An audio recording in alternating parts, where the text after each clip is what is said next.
Revista está no ar. O setor de turismo é um dos que mais movimenta a economia brasileira. De acordo com o Ministério do Turismo, a intenção das famílias brasileiras de viajar nos próximos 6 meses é de 22,5%. Estamos entrando agora no mês de julho, que é o mês das férias escolares, que muitas famílias decidem viajar. Na preparação para a viagem, é preciso ficar atento a detalhes importantes. O que fazer, por exemplo, quando a bagagem é extraviada? Quais documentos são necessários para viagens internacionais? Para esclarecer algumas dessas dúvidas, vamos conversar agora com a advogada especialista na área de turismo e professora do curso de turismo da PUC Minas, doutora Luciana Ateniense. Muito obrigado por estar aqui com a gente hoje, professora. Eu que agradeço o convite.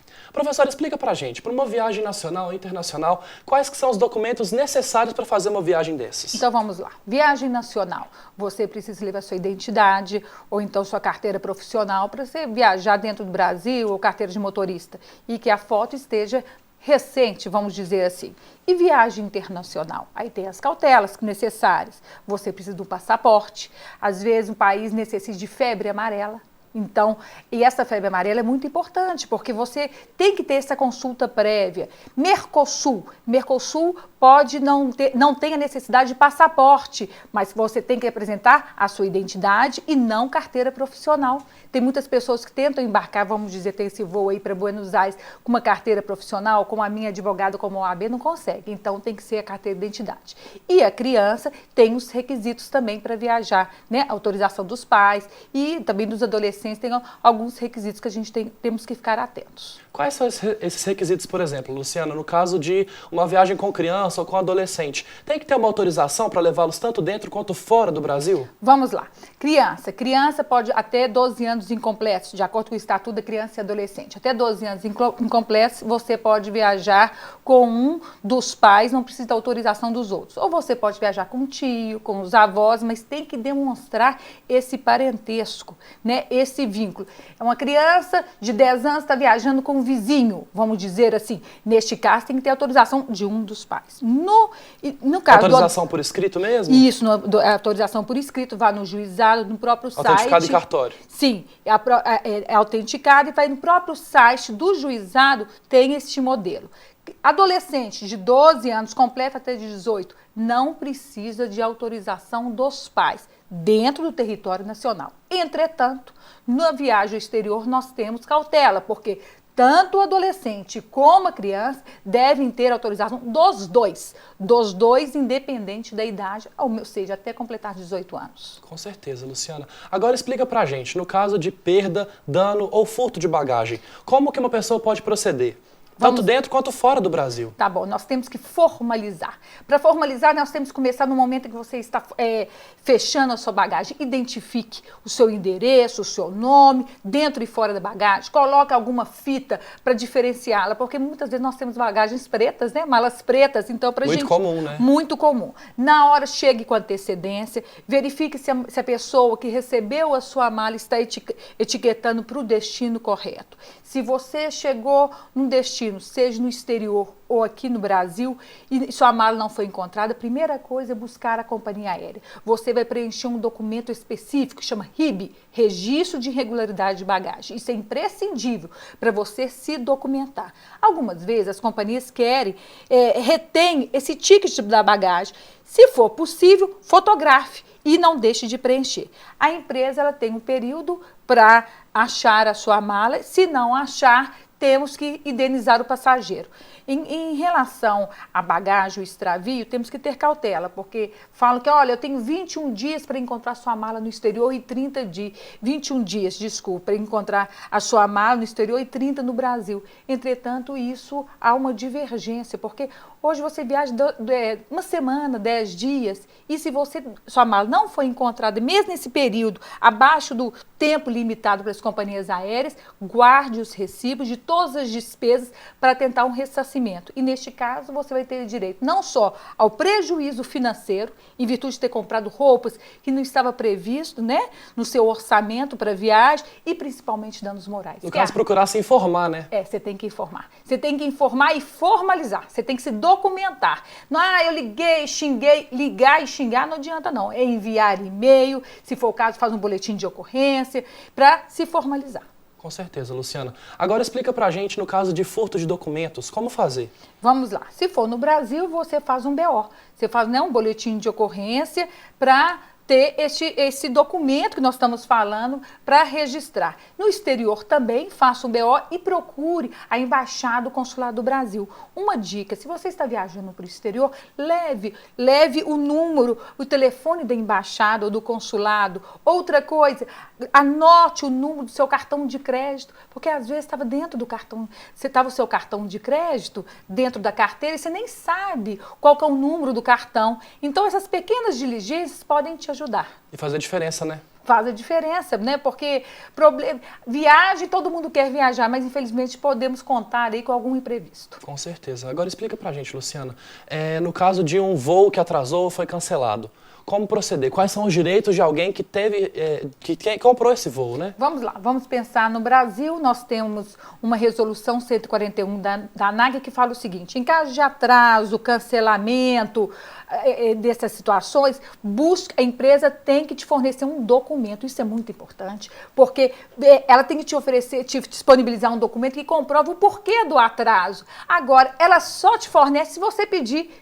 A gente nem sabe. O consumidor nem sabe que tem esse direito. A partir de 1 hora, você tem direito à comunicação, a empresa aérea tem que disponibilizar 2 horas de alimentação adequada e a partir de 4 horas a hospedagem, caso seja necessário.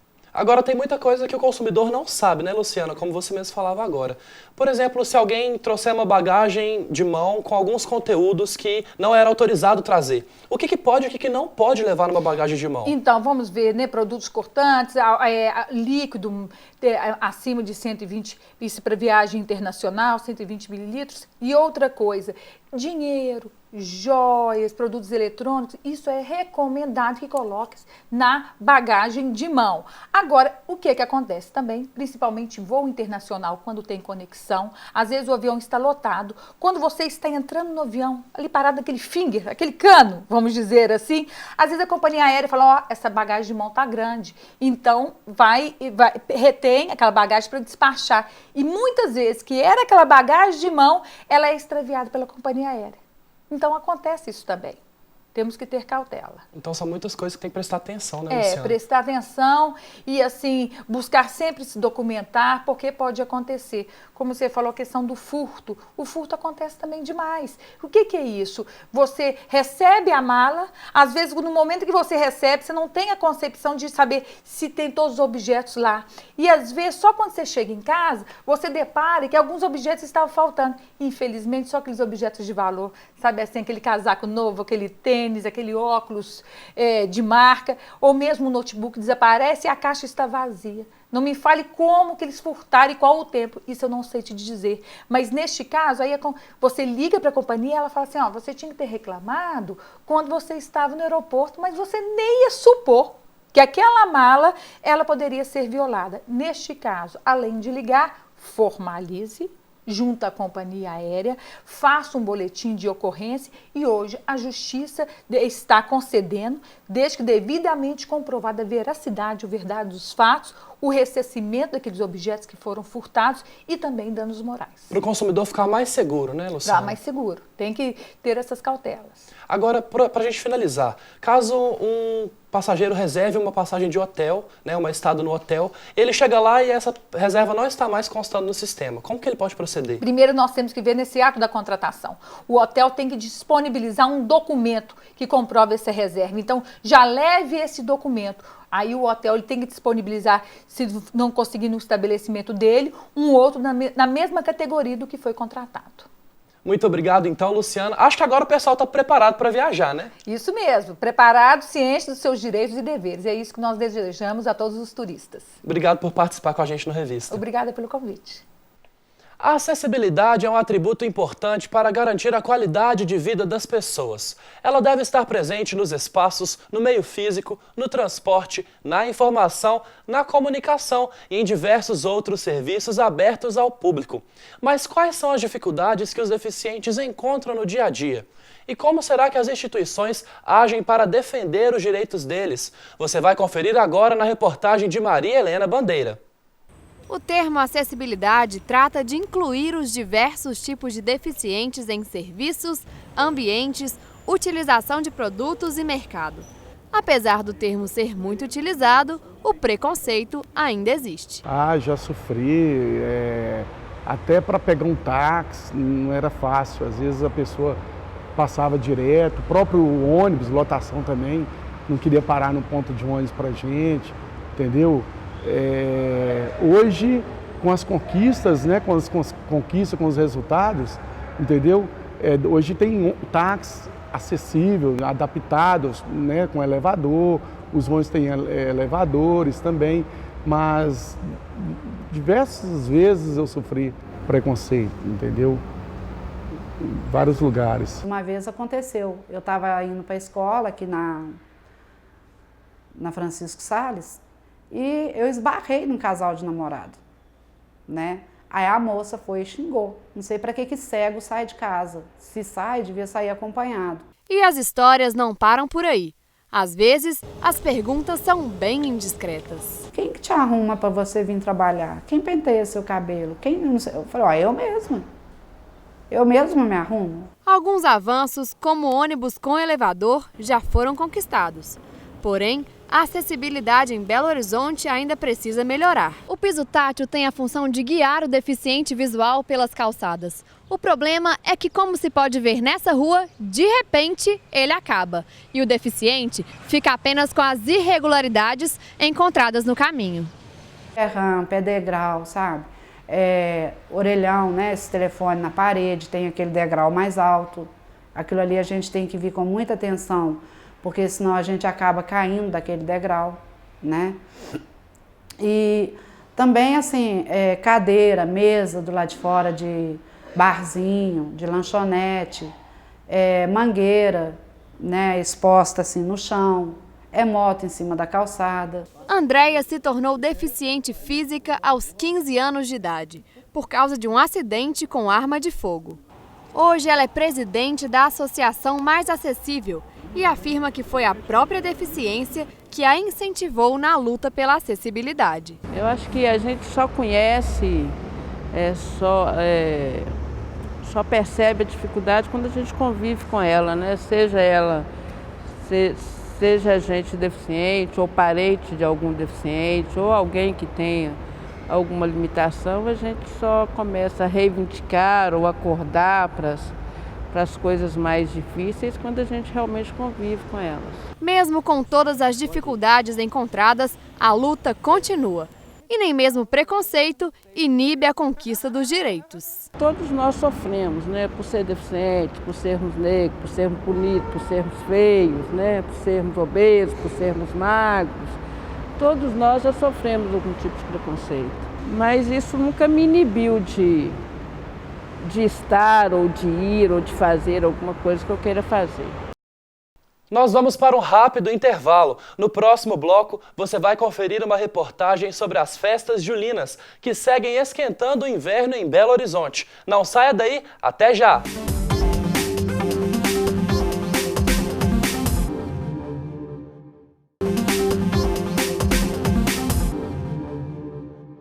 Tradicionalmente, as festas juninas celebram o dia de 3 santos católicos, São João, São Pedro e Santo Antônio. As festividades são marcadas por muitas cores, comidas e bebidas típicas, além de fogueiras e, é claro, a famosa dança da quadrilha. Em Minas Gerais, é comum que as festas se estendam até o mês de julho. Em Belo Horizonte, as comemorações acontecem em vários pontos da capital e há também concursos de dança. Confira! Os meses de junho e julho são marcados por festas tradicionais em todo o Brasil. Seja junina ou julina, as comemorações chegam sempre com muita animação para esquentar o clima do inverno. Preparou com o certinho de flor! E olha o cabo! E olha a rosa! Eita! E clareou! De acordo com este teólogo, a história da festa remete a influências europeias. A festa junina ela tem origem na Europa, né, e ela veio depois para o Brasil, né, porque essa festa junina ela é muito antiga na Europa. Então ela veio a partir né, com a colonização no Brasil, ela veio se fazer presente no Brasil e já veio adaptando muitas coisas, porque a relação, principalmente do brasileiro com o santo, é muito grande. A festa junina ela veio e foi se enculturando muito fortemente no Brasil, né? Basta ver que essa própria festa junina, que se chamava joanina, por causa de São João, né? E o povo adaptou para junina, né? E foi adaptando muitas coisas. Então, por exemplo, você tem a quadrilha, né? Que é muito típico da festa junina, né? A dança de quadrilha e tal. Na verdade, essa dança de quadrilha é a dança de salão francesa, que o povo tirou do salão, o povo brasileiro tirou do salão e colocou em volta da fogueira. Em Belo Horizonte, 35 grupos de quadrilha são representados pela União Junina Mineira. Em Minas Gerais é um estado que ainda estende um pouco essa questão de junho e julho, né? As quadrilhas de Minas é muito comum elas dançarem em agosto, por exemplo, né? E aqui o principal evento da nossa cidade acontece em julho, coisa que no Nordeste o mês de junho é mais emblemático, é onde que acontecem as principais festas. A nossa que acontece em julho. A quadrilha junina, ela seja a dança popular mais praticada assim na nossa história, né?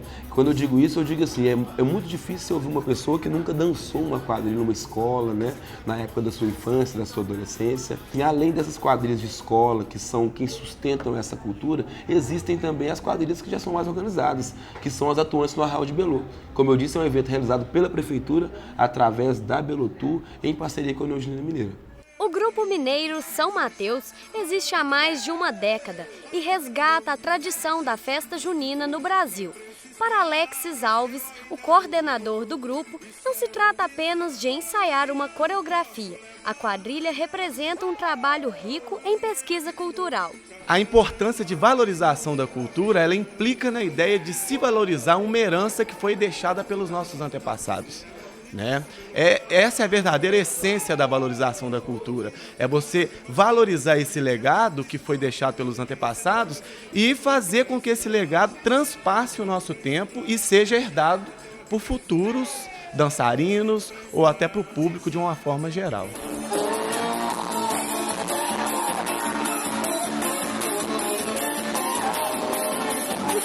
Eu conheci o Grupo São Mateus vendo mesmo eles se apresentarem, eles dançarem em algumas festas regionais, e a forma como São Mateus vê a cultura junina era um pouco diferente da quadrilha que eu participava.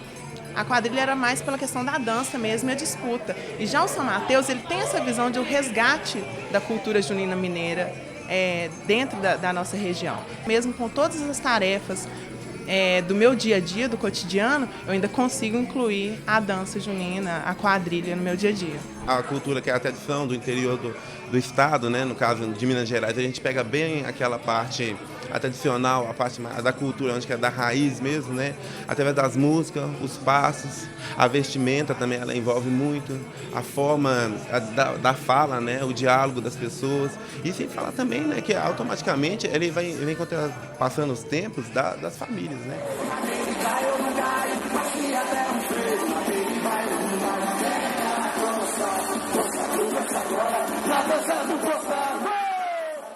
E a Praça da Estação recebe o concurso municipal de quadrilhas nos dias 10, 11 e 12 de julho, que encerram o Arraial de Belô 2015. Cerca de 40 grupos participam do concurso. Você pode conferir mais informações no site da Prefeitura de BH. No dia 4 de julho, Belo Horizonte recebe a 13ª edição do Savassi Festival, evento que traz uma mistura de jazz, música instrumental e muito mais. Veja só!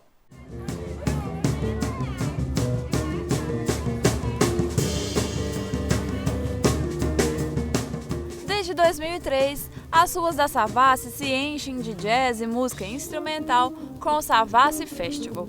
São diversos shows em cafeterias, centros culturais e espaços públicos, além de lançamentos de CDs, concursos e workshops. Mais de 300 mil pessoas participaram das atividades nas edições anteriores do festival.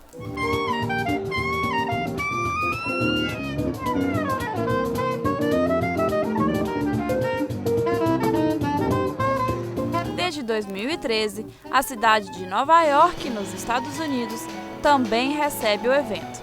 A edição 2015 será marcada pela internacionalização.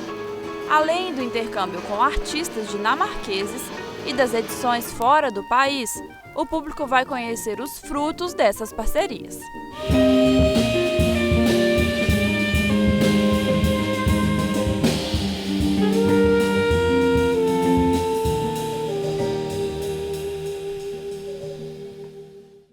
As apresentações e atividades do Savassi Festival vão até o dia 12 de julho. Quem quiser saber mais informações e conferir a programação completa, é só entrar no site savassifestival.com.br. E no clima de festa junina e julina, o tutorial de hoje ensina uma maneira divertida de decorar a sua festa.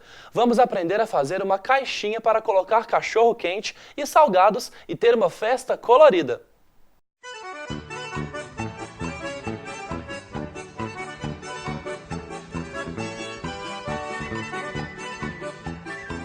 Olá pessoal, começando agora mais um tutorial e essa semana, como vocês podem ver, é especial para as festas juninas e julinas. A gente vai aprender a fazer uma vasilhinha para você enfeitar a sua festa e colocar pipoca, cachorro-quente, salgadinho, essas comidas deliciosas que a gente come nas festas de festa junina. Bom, tudo que você vai precisar é uma caixa, pode ser de leite ou de suco de 1 litro. Fita, pode ser essas mais xadrezinhas que combinam assim com o tema de festa junina. Essa tesoura de picotar, que tem os dentinhos aqui. Uma tesoura normal, cola quente, cartolina colorida, pode ser papel colorido também, não faz diferença. Um lápis e fita dupla face. Então vamos lá. Primeira coisa que a gente vai fazer é cortar a caixa ao meio. Então a gente vai cortar essa parte de cima aqui e cortar ela ao meio. Vamos lá.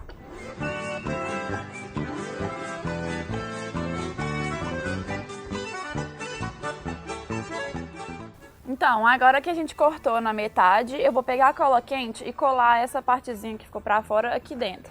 Que aí ele vai formar uma caixinha, tá vendo?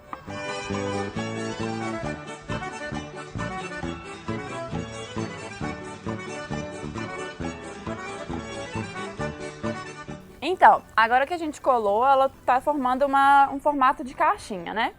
Pra não ficar essa coisa feia assim, a gente vai pegar a cartolina e vai cortar no formato da caixinha. Só que, pra gente conseguir revestir ela, eu vou pegar mais ou menos 1 centímetro a mais dessa largura daqui, pra ela poder ficar um pouquinho acima e cobrir toda essa parte. Se você quiser, pra ficar mais fácil, você pode pegar o lápis, medir quanto que é aqui, colocar 1 centímetro a mais e medir na cartolina, que aí fica mais fácil para você cortar e você sabe a medida certinho. Bom, eu cortei aqui mais ou menos, mas não precisa ficar tão retinho não, porque depois a gente vai ter que cortar mais. Agora, para colocar a cartolina aqui na caixinha, eu vou usar a fita dupla face. Então eu vou revestir toda essa caixinha de fita dupla face para depois conseguir colar a cartolina nela.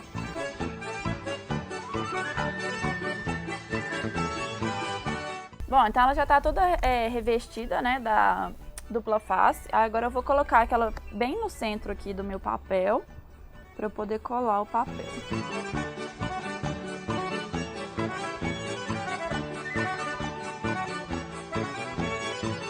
Então, aí essa parte toda que ficou sobrando aqui agora, eu vou cortar com aquela tesoura de picotar, que aí ela vai ficar com uma bordinha mais fofinha, mais bonitinha. Então, agora a gente cortou, ele vai ficar com essa beiradinha aqui toda picotadinha. Agora eu vou colar a fita, vou colar ela toda em volta aqui pra ficar bonitinho. Eu vou usar essa fita aqui, que ela é um pouco menor do que a largura das laterais, né? Eu vou colar ela aqui toda com a cola quente.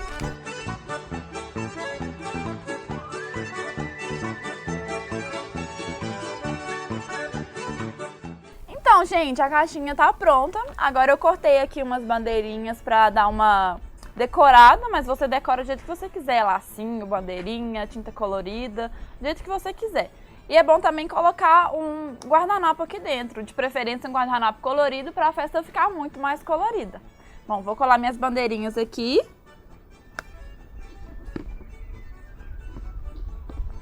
E tá pronto, gente. É isso, espero que vocês tenham gostado. Até mais!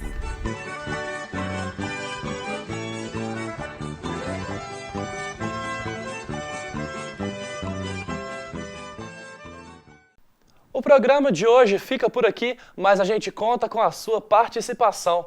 Não deixe de conferir e interagir nas redes sociais. Facebook, Twitter ou Instagram, é só procurar pelo endereço PUC TV Minas. Se você quiser conferir esta ou outras edições do Revista, é só entrar no nosso link no youtube.com/memória PUC TV. Até o próximo programa. Tchau!